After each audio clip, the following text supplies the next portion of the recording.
Hi, I'm Teresa Wilbanks, family caregiver and owner of Sustainable Caregiving.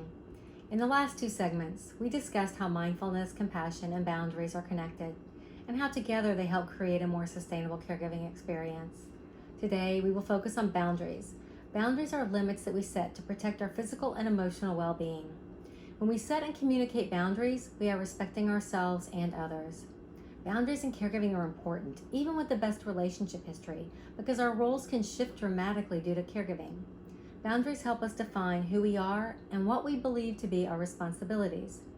In caregiving, it's important to mindfully redefine responsibilities so that our generosity does not lead to feelings of resentment. In this way, boundaries are an important part of self-care. If we start by helping our parent a few days a week can unwittingly slip into assisting with daily activities.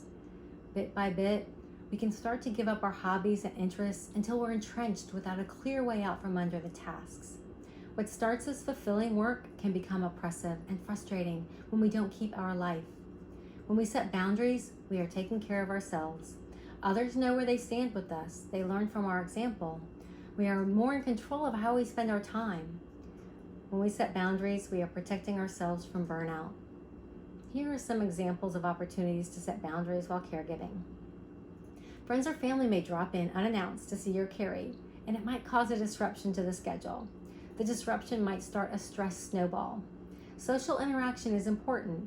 Communication and coordination with folks will show respect for the relationship and demonstrate that you value the friendship. Setting boundaries around visits will ensure that quality time is spent between your caring visitor and that things don't go off the rails as soon as they leave. You might set a boundary around when to have a discussion with a family member regarding care decisions. You may not have the headspace in the moment for a complicated conversation, and it's important to recognize this and reschedule the discussion. With mindfulness and compassion, you can let them know that they are important to you and that the topic is important, but that right now you are not able to give it the attention that is deserved. An important one. Determine how much time and effort you can spend on helping your family member and have a plan ready to get help when the limit has been reached.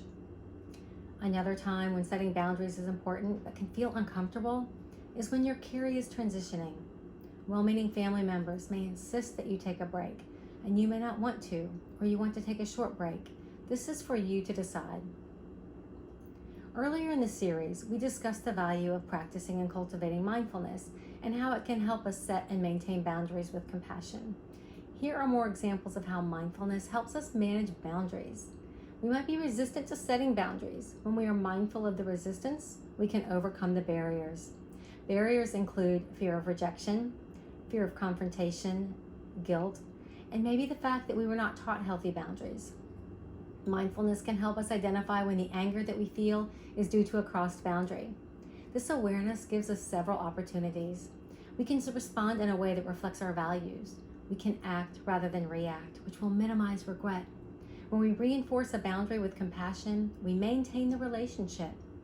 Mindfulness helps us determine when a boundary is not working. It may be too rigid or too flexible. Mindfulness helps us consistently reinforce boundaries, which makes them more effective. So when you choose when to give, you save enough of you so that you are able to give when you choose. Go to sustainablecaregiving.com to learn more about setting boundaries as a caregiver.